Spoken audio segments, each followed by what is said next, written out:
O Vozes dos Quilombos é um projeto que busca trazer a história de alguns quilombos.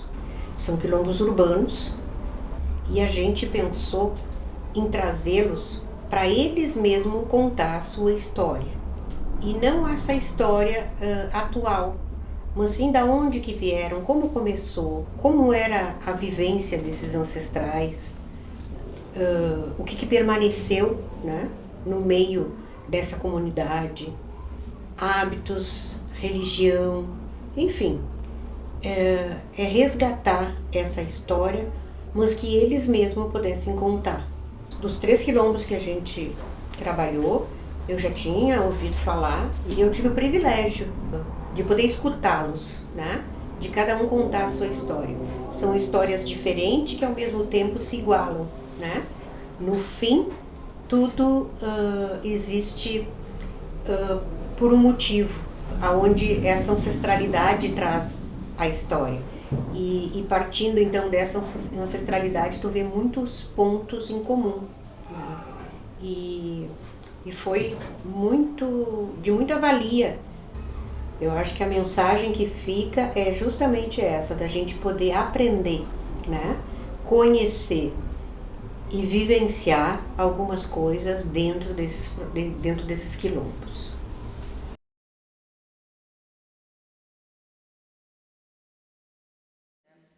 O nosso espaço aqui, a nossa comunidade, a comunidade do Quilombo do Areal, ela surge, tá, há mais de 200 anos, provavelmente, né, e se forma assim, muito em torno de um casal, do João Batista e da Ana Amélia, que era um casal assim, bem rico dessa época histórica aí. Eles eram fabricantes de barcos, tinham diversas propriedades em Porto Alegre, sendo aqui essa chácara, como era chamada Chácara do Areal, uma delas. Tá? Eles, em 1888, eles hospedam o Dom Pedro II, que vem em Porto Alegre fundar a Companhia Carris, e a estadia foi muito boa, e eles foram condecorados com o título de barão e baronesa. Tá? O João Batista morreu, eles não tiveram filhos, não constituíram família. Ele morreu com 42 anos de um mal súbito. Ela, não conseguindo gerenciar todas as propriedades que eles tinham, ela acabou enlouquecendo, ficou louca e morreu bem pouco tempo depois da morte dele. Naquele momento, a comunidade era composta pelas estrebarias, onde eram abrigados os escravizados e os animais, e esse casarão aqui, que era o, digamos assim, o solar de morada, que era a casa de veraneio, porque o rio Guaíba vinha até aqui, a esquina daqui da rua, né? E com a morte deles, os escravizados que eles tinham ficaram morando aqui, assim, meio que soltos, desenvolvendo basicamente as atividades que eles sabiam fazer, que era lavar, passar e cozinhar. Durante um tempo, assim, que a gente não sabe especificar quanto, mas foi um bom tempo. Eles ficaram por aqui. Aí vem pra cá, pra comunidade, um caixeiro viajante de nome Luiz Guaranha, né? Que ele percebe uma oportunidade de lucrar em cima das pessoas que moravam aqui, certo? Porque no entorno aqui do Quilombo existia mais de 50 avenidas com as mesmas características que a nossa. Avenidas curtas, sem saída, com casinhas de madeira de porta e janela. Como se fosse um cortiço de um andar só, né? E aí o que ele faz? Até onde a gente buscou saber, ele comprou mesmo. Comprou essa área. A gente não sei de quem, mas foi dele. E ele transforma essas estrebarias em casinhas de madeira de porta e janela e passa a alugar para aquelas pessoas que já estavam aqui muito antes dele chegar. Conforme a lei natural da vida, ele também morreu, não deixou família. E naquela época, quando a gente não tinha família, a gente tinha bens, outro deixar para a igreja, outro deixar para uma entidade filantrópica, ele optou por deixar para a Santa Casa de Misericórdia de Porto Alegre, essa área. Então, por muito tempo depois, o pessoal pagou, os mais antigos pagaram o aluguel diretamente para a Santa Casa de Misericórdia, né? Assim também permaneceu por um bom tempo, o pessoal pagando aluguel, aquela coisa toda, até que a Prefeitura de Porto Alegre, com a desculpa de urbanizar essa área central da cidade, começou a fazer os processos de remoções dessas avenidas aqui do entorno, né? Então, uma a uma, essas avenidas foram sendo removidas. E também, para começar, bairros mais distantes na periferia de Porto Alegre, principalmente Lomba do Pinheiro e Restinga. Os primeiros moradores da Lomba do Pinheiro e Restinga são oriundos aqui do Areal da Guaranense. E a nossa persistiu, e as pessoas com aquele medo, com aquela insegurança, e entendendo que o amanhã eles seriam os próximos a ser retirados. E aí a comunidade entendeu que precisava se organizar de alguma forma, precisava fazer alguma coisa para que não fosse retirado também, né? Aí as mulheres da comunidade fizeram um clube de mães, onde elas atendiam as crianças da comunidade no contraturno escolar, né? Faziam um almoço, enfim, toda aquela rotina do contraturno. Mas também entenderam que naquele momento precisava que fosse criada uma entidade, uma associação que pudesse representar a comunidade perante o poder público, né? Pleiteando a permanência dos moradores. Aí eles fundaram a Associação dos Moradores da Avenida Luiz Guaranha, onde a associação começou a funcionar, né? Conseguiu uns feitos assim bem importantes. Eu elenco 2 assim que é da minha infância, que foi assim um divisor de águas para que a gente pudesse chegar hoje onde a gente chegou, né? Primeiro, a concessão da rede de esgoto, que não se tinha, era uma rua paupérrima, de chão batido, banheiro era na rua, a gente não tinha banheiro dentro de casa. E a partir da rede de esgoto a gente conseguiu, entendeu, acoplar o banheiro dentro de casa e melhorou assim. Saúde, tudo, sabe? 100%, visualmente também, não tem explicação. E a segunda coisa foi que a associação conseguiu que a prefeitura fizesse com a Santa Casa uma troca, uma permuta. A área, hoje a nossa área ela é toda municipal, a área do Quilombo é do município de Porto Alegre, não é da prefeitura. Hoje não é mais, não, já não. Sim. É a associação. E a prefeitura doou para a Santa Casa aquele terreno ali onde foi construído o Hospital da Criança Santo Antônio. O complexo hospitalar da Santa Casa, né? Que é novo, que era relativamente novo aquele hospital, né? E então também ficou, o que facilitou muito o nosso processo.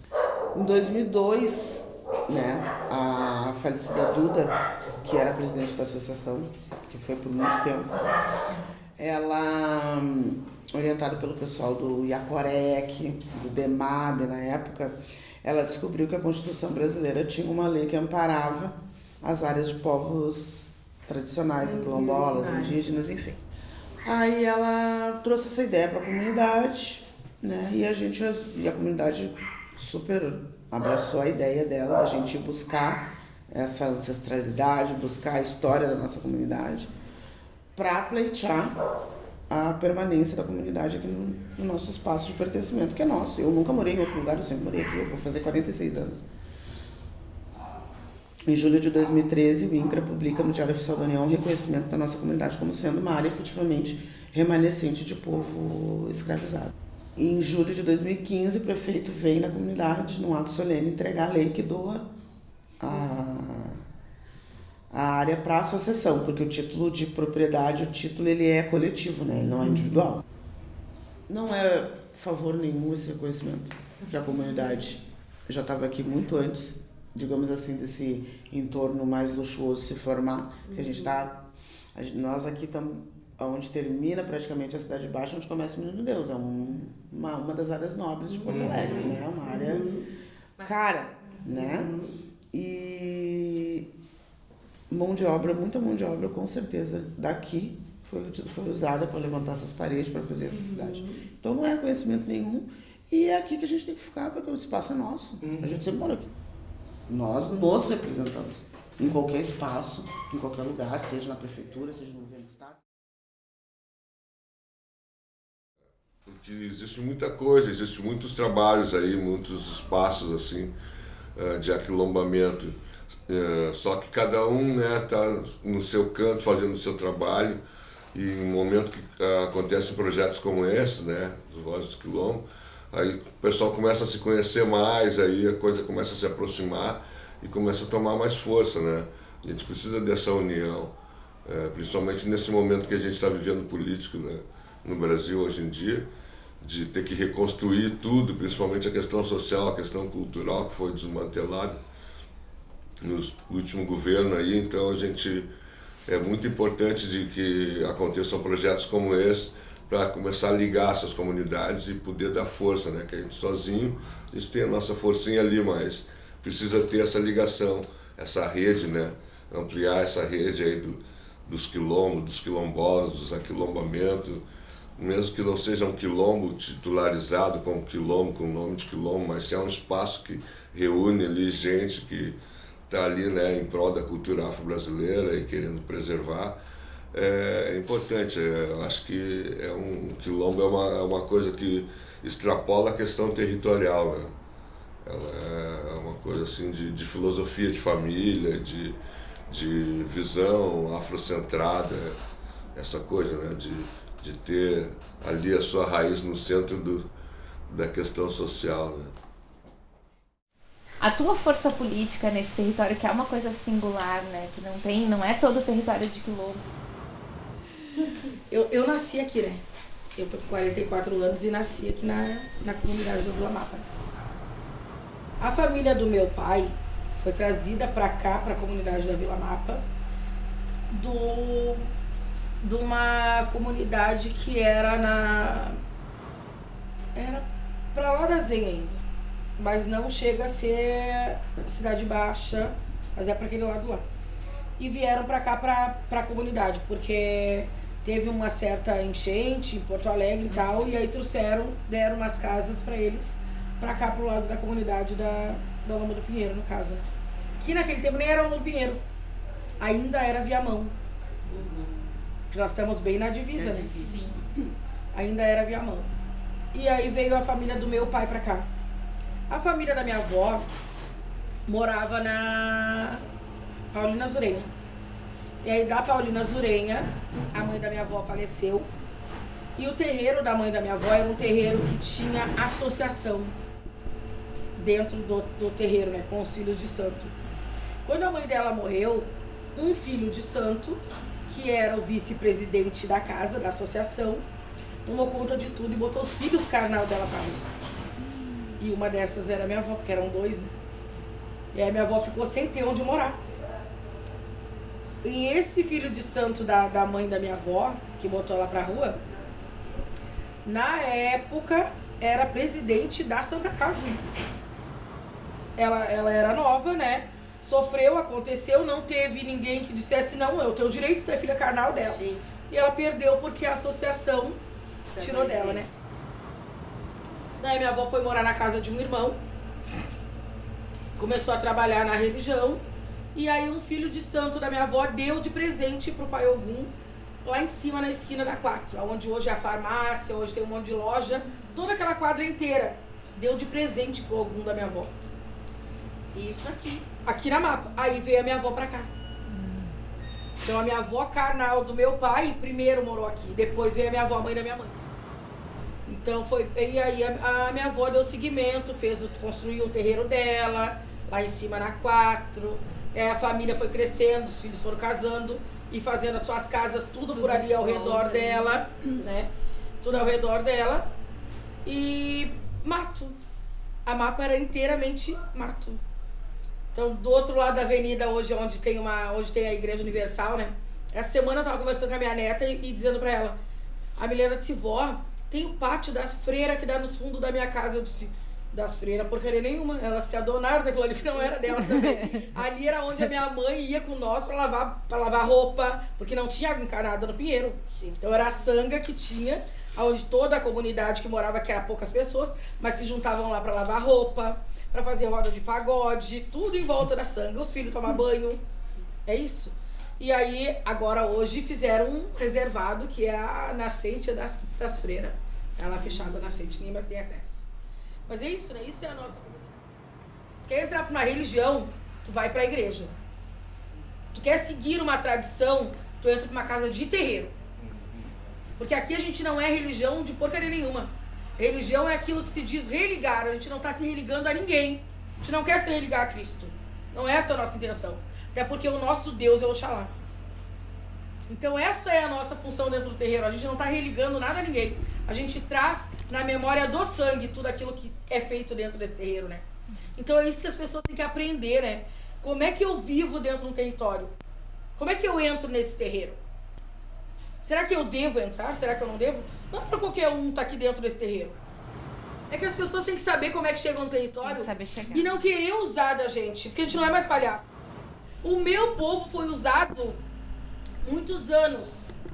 Muitos anos. Dando conhecimento, dando o saber que a gente tem da nossa ancestralidade de graça. E nunca foi dito nada que foi o povo tradicional de matriz africana que me deu esse relato. Não. Como tu acabou de me dizer, moça. Eu vou te contar toda a minha história, como é que eu uso, como é que eu não uso a espinheira santa no meu terreiro. E tu vai descrever colocando o teu nome. Não. O que é? Papagaio come milho e periquito de levar fama? Então é isso. Quando o nosso povo aprender que a gente tem autonomia de dizer eu não quero fazer isso, eu não vou fazer, a gente vai começar a andar de maneira correta. Essas crianças que hoje fazem parte desse terreiro são crianças que nasceram dentro do terreiro, que as mães, algumas nem são minhas filhas de santo, mas que vieram aqui pedir para engravidar para Oxum, que ganharam essas crianças vindo aqui passando uma vela, que é isso, e nasceram e estão aqui, e continuam, né? Essas crianças a gente dá um apoio na função escolar das crianças. A gente começou com a função da pandemia, porque eles estavam sem escola. Eu pedi para 2 filhos meus, que são professores, vir dar uma ajuda para nós. O pessoal do coletivo Alicerce, tem um monte de professor, também se disponibilizaram a vir. E a gente começou com a escolinha. Eles fazem a escolinha, tem o reforço, tem o almoço, tem o lanche. E acabou, tem 1 hora, todo mundo sentadinho aqui no chão, a mãe parte senta aqui e vamos conversar. É a hora que a gente aprende a dizer pra eles o quê? Olha, o teu cabelo é bonito sim. Tu não é obrigado a ter o cabelo que todo mundo quer. Se tu gostou do teu cabelo assim, usa ele assim. É o teu cabelo, é o teu jeito, é tu. E aí é isso que a gente trabalha aqui dentro do território com as crianças. Fortalecendo cada vez mais eles, fortalecendo que vocês têm uma identidade e é isso que vocês têm que continuar. Não é pra mudar. A gente não quer que mude. Ah, mãe Paty, a gente tem vergonha na escola de dizer que a gente é africanista. Por quê? E aí aconteceu dentro da escola mesmo, né? Que uma das crianças que foram de camiseta, tinha um santo desenhado na camiseta, e aí os colegas começaram a dizer, né? O fulano é batuqueiro. Todo mundo riu. Aí veio aqui, mãe Paty, aconteceu isso e isso comigo na escola. Eu liguei pra escola, quero marcar com a direção. E fui. Passou 2 semanas, a escola me chamou pra dar uma palestra no pátio da escola. Aí fui eu, foi uma filha de santo minha psicóloga, a Fabiola. Vamos lá dar uma palestra pros pais e pra essas crianças mal educadas. Que não sabem o que é cultura, não sabem o que é tradição. Quem é que nunca foi dia 31 de dezembro jogar flor pra Iemanjá e estourar uma champanhe na beira da praia? Isso não é tradição do católico. É de quem? Então segue pelo... É bonito fazer a tradição, é lindo. Mas tenha conhecimento do que tu tá fazendo. Porque todo mundo vai lá na beira do mar, pular 7 ondas, né? Pedir abre caminho pra Iemanjá, que seja um ano maravilhoso. Jogar flor branca, flor azul e estourar champanhe. Pra quem é? Eles nem sabem pra que faz isso. Uma coisa é você estar vendo aqui a mãe Paty aqui agora, fazendo isso aqui. Ali na rua, vocês não, acho que não viram, mas quem recebeu vocês foi a Lise, que é uma policial. A Lise tá carregando tijolo aqui. Tá chegando a Fabiola, que é psicóloga. Vai virar massa pros guri aí na rua também. E assim, isso é o terreiro. Vocês querem fazer parte? Isso é o terreiro. Quem é que tá aqui sentada dando a entrevista? A mãe de santo. Né? E que terminar isso aqui, eu também vou lá ajudar os guri a carregar tijolo. Também vou lá fazer o almoço pra todo mundo. Aqui a gente continua com tudo aquilo que a minha família já fazia, né? Então, não só dentro desse terreiro, mas na comunidade um todo, a minha família é muito viva, né? Porque sempre teve aquele filho, aquele neto que deu continuidade. Então, aqui nessa comunidade, eu dei seguimento à tradição. Hoje minhas irmãs também são prontas, em casa aberta, né? Mas eu dei seguimento à família de ouro. Que o terreiro da minha avó já era o terreiro da mãe do ouro. Então, hoje o quilombo é o quilombo família de ouro. O terreiro aqui é Ilê de Oxum, família de ouro, porque esse ouro já não é da mãe Pati. Já veio lá da avó Ruth, que também era filha de Oxum, né? Então daí, a minha avó tinha um bar, o nome do bar era Tenda Mãe do Ouro. Então toda a função nossa vem da função de Oxum, né? Então, da função do terreiro, ainda continua. As datas que eu toco dentro desta casa, ainda é as mesmas datas que a minha avó tocava na casa dela. Agora eu fui convidada para os 50 anos de uma cigana, lá em Gravataí, que é uma filha que a minha avó aprontou, e ela me convidou para mim ir. 50 anos da cigana, dia 30. Aí eu disse, nossa, mãe Rosa, eu vou tocar para a festa da praia dia 17 de setembro. Patrícia, 17 eu vou tocar, minha filha. Porque é o aniversário da cigana, tu sabe como é que era a mãe Ruth, né? 17 de setembro era certo o corte do Exu. E por acaso tu vai cortar, eu vou cortar 12 e a festa é 17. E ela corta 17 e a festa é 30. Então, ela disse, vamos ver o que a gente vai fazer, né? Mas eu quero estar aí presente com vocês. 50 anos da pombagira dela. A minha tá fazendo 30. Então, essa tradição nossa continua muito viva dentro da comunidade, né? O meu pai fez a primeira festa o encontro de negras e negras da comunidade da Vila Mapa. Hoje eu fiz agora, sozinha, o encontro de número 12. Porque até o número 10 foi meu pai que fez. E aí o outro a gente fez organizando junto, já eu e ele, e eu mais do que ele. E agora eu tive que fazer sozinha, completamente. Sem o meu pai.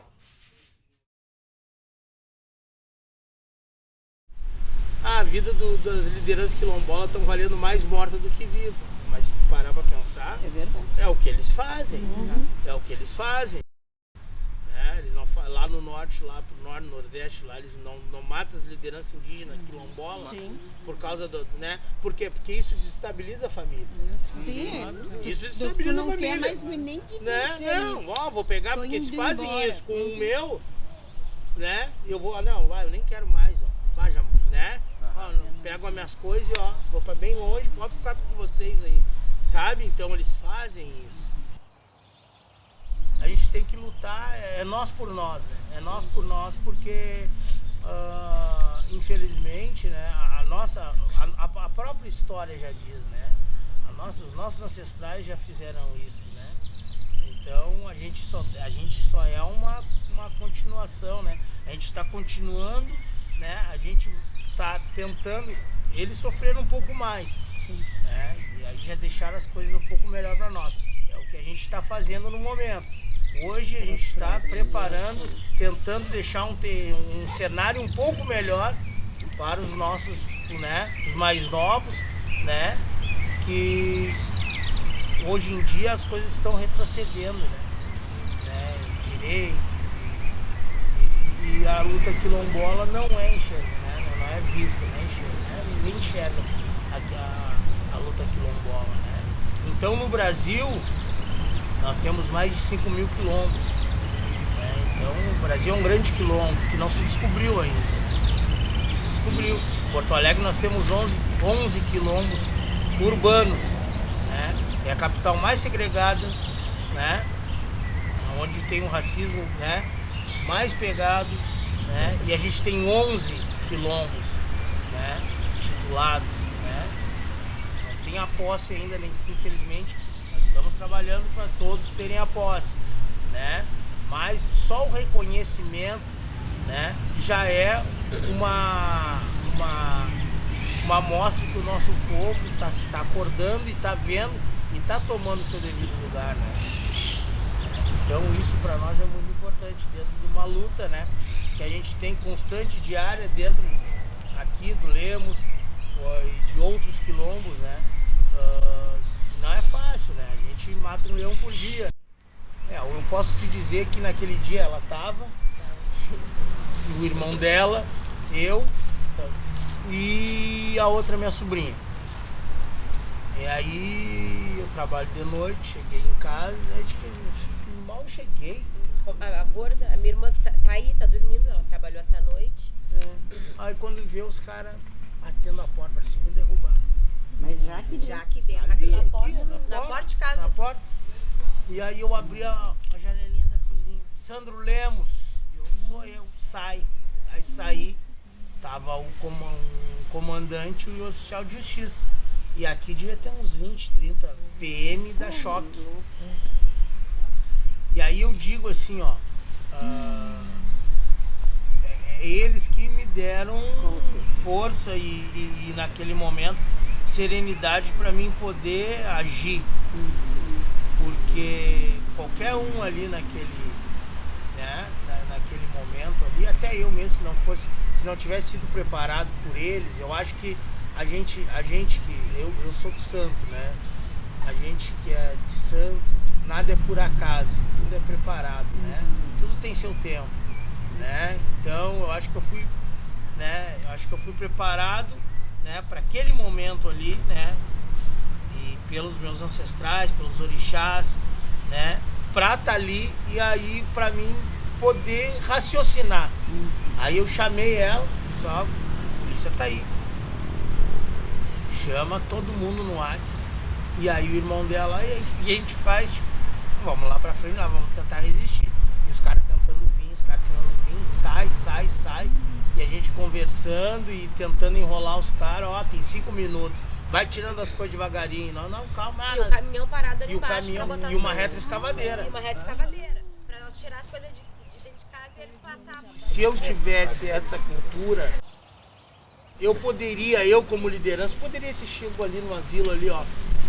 Dá 300 mil. Pra mim, dá 300 mil aí. Ó, fazer assim, ó. 200 mil pra cada irmão aí, ou pra cada casa, ou lá sei o que, 250 mil, tu acha que eles vão dar? O que é 200? Quanto é que eles vão lucrar? Entendeu? Só que o valor disso aqui não tem, como eu digo, paga. Dinheiro não paga. Eles podem vir com qualquer mala de dinheiro, como aconteceu no Silva. Os caras chegavam com mala lá, abriam lá, elas falavam, os caras chegavam lá, ó, tá aqui o dinheiro, ó, a mala de dinheiro. Não, muito obrigado. Lorico, falecido Lorico, né? Foi uma das grandes pessoas que ajudou ali, que teve um AVC em decorrência daquela luta ali depois, do estresse, né? Ali no Silva ali, né? Mas, né, infelizmente, ele não tá mais aqui, mas deixou, né? A gente não é egoísta, né? Até o, né, o Cristiano tá falando, eu sou um cara, quem é que não gosta de dinheiro? Mas dinheiro não é... Eu hoje estou aprendendo que tem outros valores, claro, que a gente precisa, que o dinheiro a gente precisa para viver, senão a gente não vive. Né?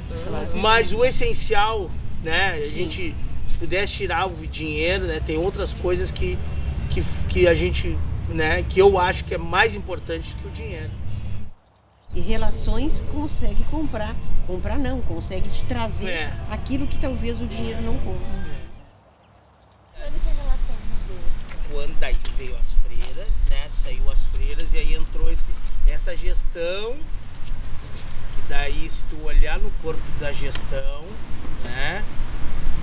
É Milman, é a Guazelli, é a Brizola, é não sei, é só gente que... Né, eles têm uma força na mídia, as RBS muito grande, uma, né, apelativa que é brincadeira, né? Então todo mundo se sensibiliza com o Asilo Padre Cacique. Não, realmente é uma instituição, né, que se tu colocar ali um idoso ali, vai ser bem cuidado. Tem piscina térmica, ali tem academia, tem tudo, né?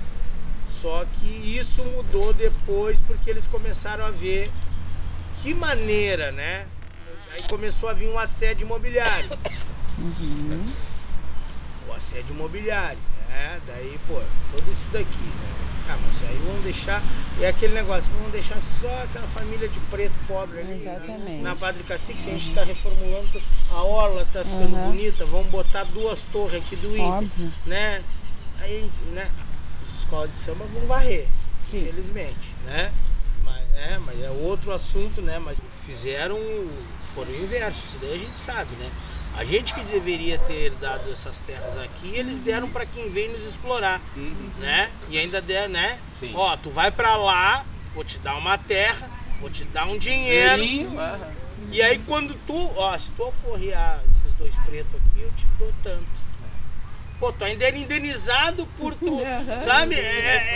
Aí os caras, aí eles querem... E aí eles dizem que privilégio é o que a gente... Aí eles querem discutir de cota. Isso. De reparação. Eles querem discutir de cota de reparar.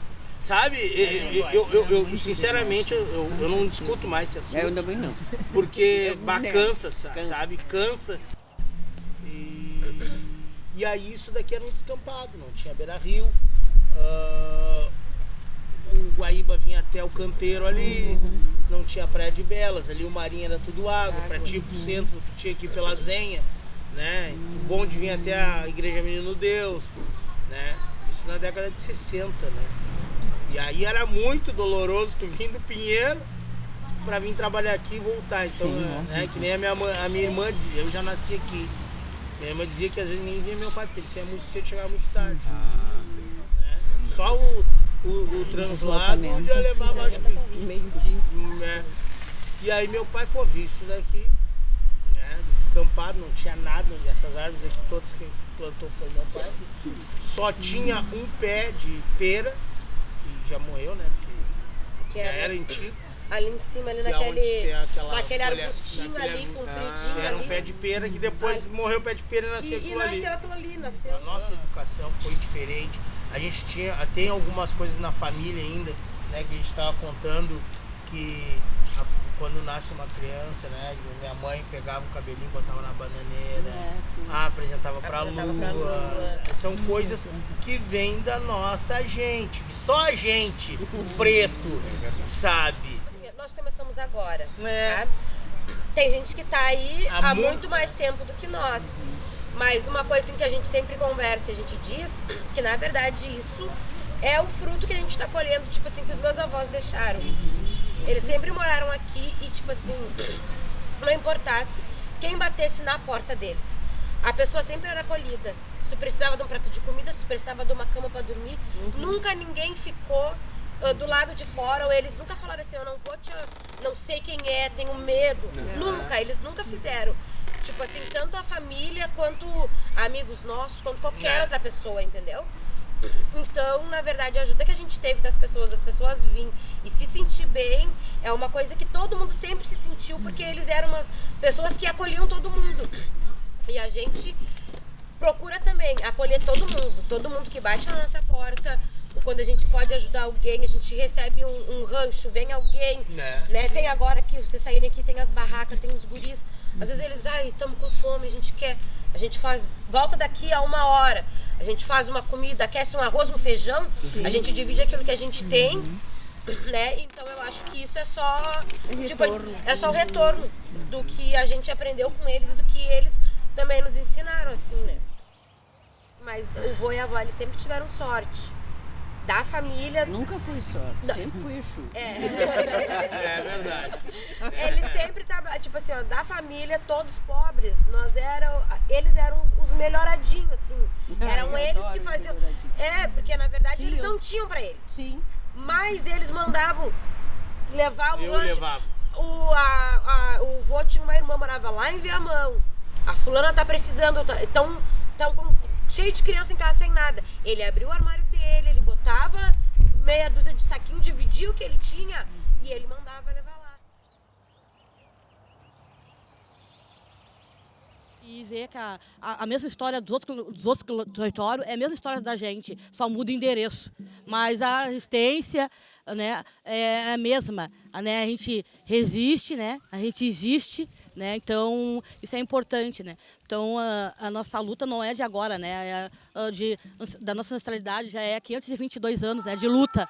Então é muito importante isso que a Frente Quilombola nos mostra, né? Movimento negro, quilombola e indígena, a periferia numa totalidade, né? Por isso que eu digo, né, numa questão que a gente está dentro de uma grande periferia, né, da grande Porto Alegre, né? Que a gente sabe que ser negro no Rio Grande do Sul não é fácil, mas a nossa luta é muito fortificante, né?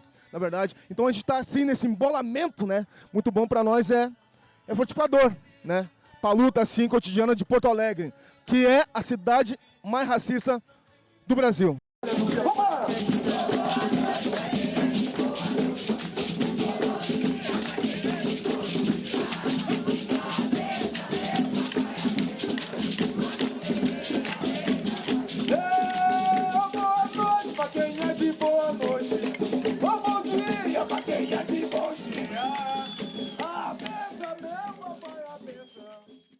Acho que foi uma experiência muito rica, não só para mim, né, mas para os capoeiristas que eu pude levar para participar, então são do nosso projeto aqui. E eu acho que uma identificação muito grande, né, com a nossa jeito de ser, né, de todo mundo junto, participar e aí chegar num outro espaço, conhecer outras pessoas que também são motivadas assim, né, pelo mesmo propósito, né, de família, de afeto, de coletividade, de união, de trabalhar junto. Então foi um dia assim muito rico para todos nós. Dandara, Dandara, olha a Dandara. Foi incrível, eu pude perceber mais sobre a minha cultura. Eu gosto sempre de estar muito mais atenta sobre quilombos, sobre histórias dos meus antecedentes e tudo mais. Então foi incrível para mim participar. E como é que é na tua vida, o que mudou na tua vida, tá fazendo capoeira e tá se aproximando nos quilombos?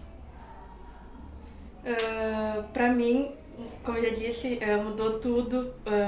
Eu já pensava muito sobre isso, umas coisas que se interligam entre si, né? Vem do meu antepassado e eu sempre quero aprender mais e mais. Então, pra mim é tudo. Conheceu o seu Alcino? Sim. E como é que é essa relação com o Alcino? Como é que foi? É uma coisa... na verdade, ele me adotou, né? O Alcino, como neto dele. Na verdade, eu dizia que eu era filho dele. Bruno é meu filho, sabe? Então é aquela coisa, me criei vendo minhas primas, vou pra lá, vou pra cá, vivia junto com ele, com a mãe Pati.